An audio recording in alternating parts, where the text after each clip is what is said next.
Coming up, a stolen wedding dress. Can our detectives save the big day? A shocking mess in the kitchen. Will scuff marks point to the perpetrator? The case of the shattered bird bath. Who threw the mysterious rock? And someone's been stealing the sun-dried tomatoes. Can a sneaky stakeout snare the thief? Sun-dried tomatoes, they are delicious. They're kind of sweet but sour at the same time and spicy. I love them in salads. I add them to pasta. Okay, so don't get too carried away. We'll get to those stolen sun-dried tomatoes later. But first up, Bonnie and Jessica have a serious case of backyard vandalism on their hands. Bonnie and I heard a loud crash. What? Mum's gonna freak. Her bird bath is in bits. How on earth did that happen? Ah, a rock. Looks kinda weird. Someone must have thrown it. But who? Maybe Sachin from over the back. Or Joff from that side. Or even Felix from over that fence. Those three are always making trouble, so they've got to be our suspects. Unless it dropped out of the sky. Nah, that's ridiculous. To solve this, we need to find where the rock came from. Italian astronomer Galileo first discovered that a rock accelerates as it falls, all because of the gravitational pull of the Earth. He also found that a rock thrown upwards decelerates at the same rate. All clear. We're checking out our suspects' backyards to see if we can find a match for the missile that smashed Mum's bird bath. Sachin's first. Well, this one doesn't match. Too yellow and too sandy. So Sachin's off the suspect list for now. Let's try Joff's place. These are the only rocks we can find. But totally the wrong shape and texture. Joff's looking unlikely too. He's off the list. Now for Felix's house. Aha. What do you think, Bonnie? Nah, nothing like what we're looking for. So that's Felix off the suspect list too. This case is going nowhere. Let's have a closer look at our rock. Interesting. It's fairly smooth in parts and rough in others. Where did it come from? I think it's time for a geological expedition to the museum. There are so many different types of rocks that real forensic investigators need to be very careful when they find a rock at a crime scene. After they've photographed it, they sometimes take a small chip from the rock. It's popped into an evidence bag with the larger rock sample and taken to the lab. Here, the sample is closely examined under a special light. And hey presto, all the little features that couldn't be seen before come into view. Once it's been identified, experts work out where it came from. And soon, it's case closed thanks to a tiny piece of rock. Fancy using rocks to solve crimes. I never thought an old rock collection could be a goldmine of forensic information. What do you think, Steve? I reckon they look like a pile of old rocks to me, Shay. Now that's where you're wrong. See this? That's granite. And this one is volcanic. And this one is sedimentary rock, which means all sorts of sediment were piled up on top of one another. Then I suppose it was all squashed hard into a rock? Exactly. You're catching on fast, Steve. One question. Yeah. How does this help you solve a crime? Well, if you know where this rock came from, then you can trace it back to a crime scene and then catch the sinister criminal. So where did this one come from? My rock collection. And the crime? I stole the whole thing from my cousin Lee. Shay. Bonnie and I discovered Mum's favourite bird bath in pieces. We suspect it was smashed by this rock, so now we're heading to the museum on a fact-finding mission. We're here. I love this place. There's so much cool stuff. Come on, Bonnie. We're not here to look at the dinosaurs. Cool, the rock section. Wow, these rocks are amazing. But do they match our mystery missile? There are so many, and they're so beautiful. All different shapes and sizes, but none that match. Let's keep looking.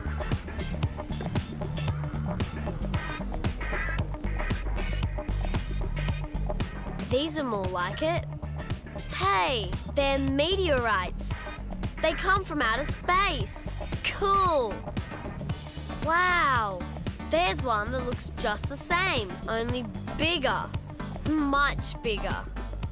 Yep, it's got rough bits and smooth bits. Our rock did fall out of the sky. It's a meteorite. Mystery solved. Terrific detective work, girls. Mum's bird bath was smashed to smithereens by a meteorite. Meteorites are rocks that fall to Earth after travelling through space. As they fall, friction with the Earth's atmosphere burns them up. The ones that make it to Earth can be as big as basketballs or as small as marbles. Only very, very rarely do they bump into bird baths.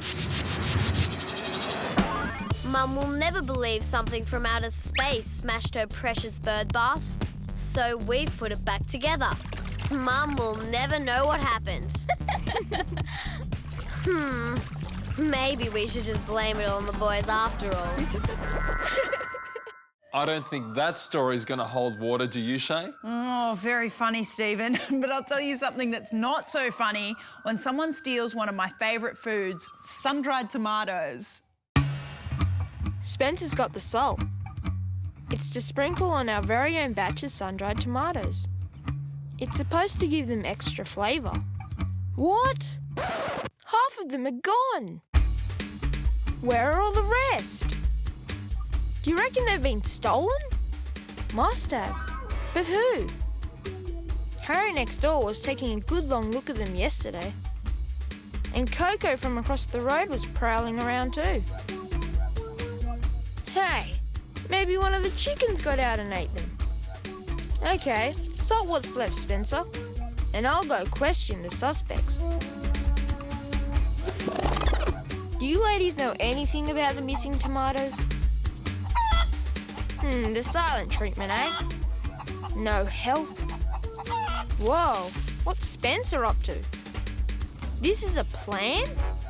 I'm not sure how we catch a sun-dried tomato thief with bushes, but I can't wait to find out. Did you know that pepper comes from sun-dried fruit? The fruit from the pepper plant is dried into peppercorns.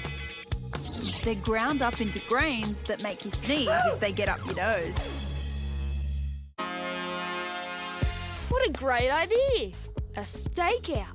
But if we're hiding, how will we see if the thief comes back to the scene of the crime? That's it, Spencer. Surveillance equipment. We've got some cardboard tubes. We're making a telescope. And these magnifying glasses will make the perfect lens. Yep, you get a good sharp image. About this far apart. Great, I'll roll up the inner tube and slide the outside tube over the top. Now we stick the larger lens on one end, the smaller lens at the other, and ta-da! One telescopic telescope. Let's go test it out. Hey, it works a treat. But there's a tiny problem.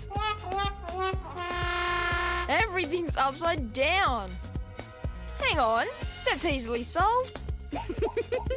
Okay, maybe not. An upside down stakeout will have to do. Now, will our thief be back for more? So how do it look, Steve? Well, a bit frightening this close up, I have to say, and also a little bit... Come on, just say it. Well, you're upside down. The guys built it that way. Hey, I wonder if they put another magnifying glass in the middle, if it would turn me the right way up again. Oh, phew, that's better. Hey, what a great idea. I'm off to make a few modifications. Oh, hold it there, Stephen. Joel and Spencer still have a serious case to solve. Someone stole half our sun-dried tomatoes. We suspect it was either Harry next door, Coco from across the road, or one of our pesky chickens. So we've set up a stakeout to catch the thief in the act. Okay, our telescope's working brilliantly. I can see everything. Whoa, it's Coco. And he's coming this way. Looks suspicious. Oh, he's heading down the street. Oh, but here's Harry. What's he doing in our yard? He's heading straight for the tomatoes. Oh, he's walked right past. Darn, he's just feeding the chickens. Wait a minute. Spencer's seen something. Who is it? Oh, Dad! But look! He's gone straight for the tomatoes. Let me see. It's Dad who's been taking our tomatoes.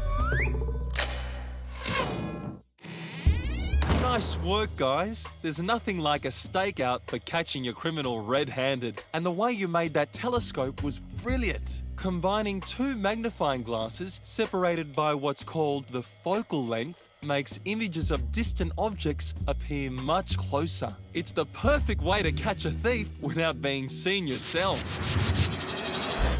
Well, it's time to confront the tomato thief. Oh, lunch? Thanks, Dad.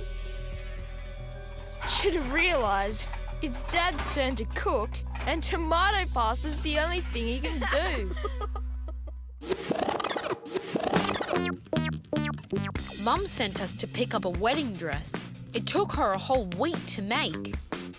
Mum said the dress was next to the sewing machine. But I can't see it. This is not good. The wedding's tomorrow. Guys, we've got a disaster on our hands. I can't find the wedding dress. Come on, let's look everywhere. Liam can do the rack behind the desk. And Bethany, you look through the other wedding dresses.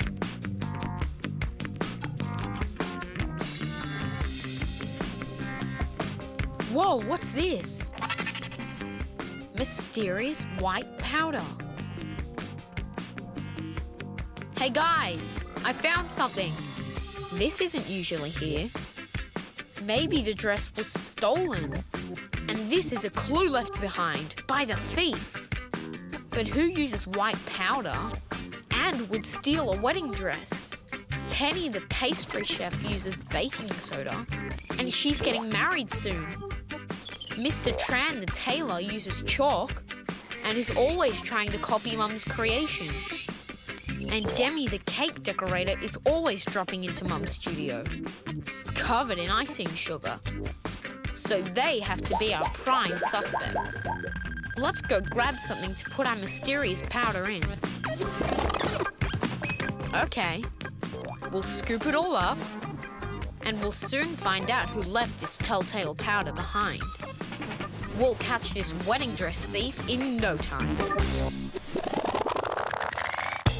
In the Middle Ages, women wore lots of jewels in their wedding dresses. Countess Margaret of Flanders' dress had so many gems, it was too heavy to wear.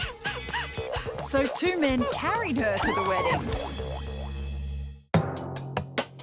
So we've collected white powders from our suspects, icing sugar from Demi the cake decorator, Taylor's chalk from Mr. Tran, and baking soda from Penny the pastry chef.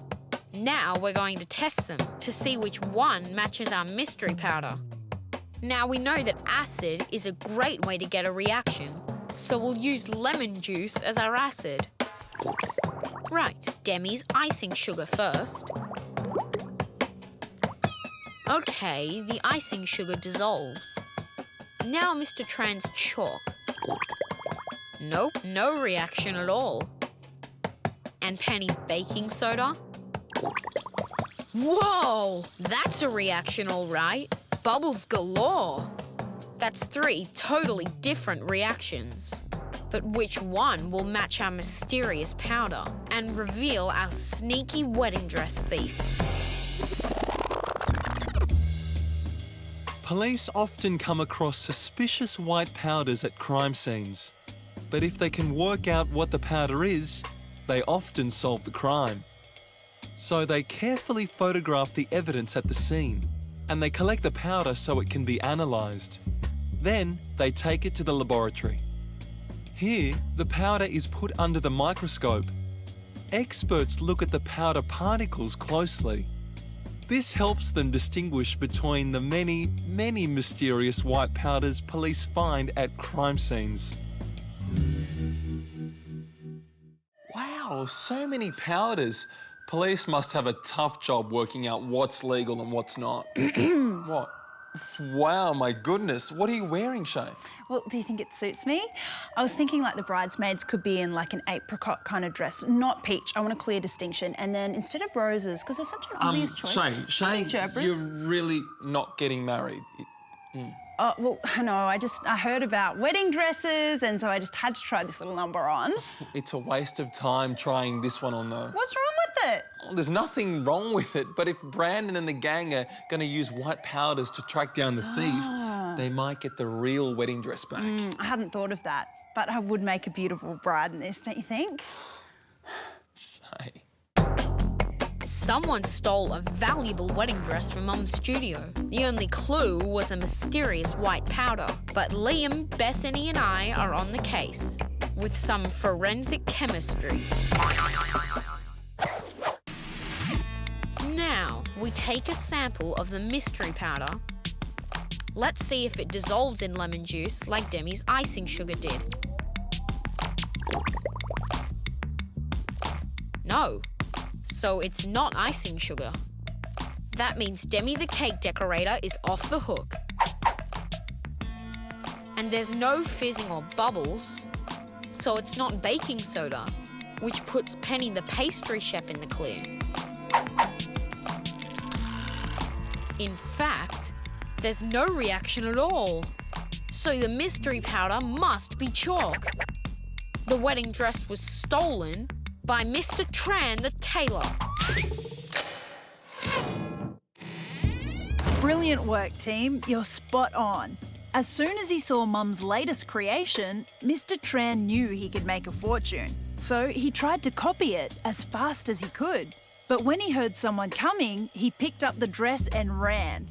He was tracked down, however, by some clever forensic chemistry. Chemists are often called in to solve crimes because their skills help police identify substances at crime scenes, just as Brandan, Bethany and Liam did. We got the wedding dress back from Mr. Tran, who was very ashamed. But the bride will be ecstatic. She might even ask Liam here to be a page boy with a matching outfit. Come on, Liam. You'll look fantastic. Liam? Oh, I knew there was going to be a wedding. Just think dresses, bridesmaid, bells, speeches, lots of yummy things to eat. What? Food? Now you're talking. Hey, which reminds me, over at Bonnie's house, there's lots of food. Trouble is, someone's made a huge mess with it. Whoa, what has happened here? Mum's only just cleaned this floor. She is going to freak out when she sees this. somebody's head is going to roll. But who? Not me for sure. Luke? Well, if it's not me or him, it can only be an inside job. Someone who's been in the house today. Obviously, Grandma. Dad says nothing's safe around her. Mind you, Dad's no better, so he's on the list too. Then there's Mr. Messy himself, Mark, our big brother. He's our last suspect. Right, let the investigation begin. Ready, crime fighter? Any clues? Aha, a scuff mark. That must have been left by our mess maker. And it tells us something very important. Whoever we're after was wearing shoes with black soles. Come on, let's look for a trail. Where there's one, there may be more. Did you know that the world's largest shoe was made in Germany? The leather shoe is more than 7 meters long and weighs 1,500 kilograms. Now that shoe would leave one monster scuff mark. Keep your eyes open, Luke. We're on the hunt for any other scuff marks. Hey, here's one. And it's black. Perfect. But the trail stops at the carpet. I wonder if the culprit went upstairs to Grandma's room. But it's obviously not her. Huh? Why? Duh. I'll show you. Grandma never goes anywhere without her cane. And when she goes upstairs, she holds on for dear life with her other hand. This hand on the rail, this hand's got the cane. Yep, no room for popcorn. I think we can cross Grandma off our suspect list. And that leaves Dad or Mark. But which one? Of course. Come on. Their shoes. Ugh. Bag's not having to touch Mark's. Ew. Hey, let's see what sort of scuff marks our shoes leave. Okay. So you first. Oh, a bit stinky though. Yeah, we'll just ignore that. Now get your shoe and run along the whiteboard. What a scuff mark. There you go. Now you hold on to this. I'll try mine. Not quite as smelly. No scuff mark at all. Hey, I think that's because my soles are rubber but yours aren't. Ah, so rubber's the culprit. Now we know. Well, rubber might be to blame, but it's not the culprit Bonnie and Luke are looking for. Somebody left an almighty mess all over Mum's clean kitchen floor, but the villain left a telltale scuff mark, which means whoever did it was wearing black-soled shoes. Okay, Luke, over to you. Come on, no time to be squeamish. Okay, yep, definitely black soles. What about Dad's? Yep, same. Now.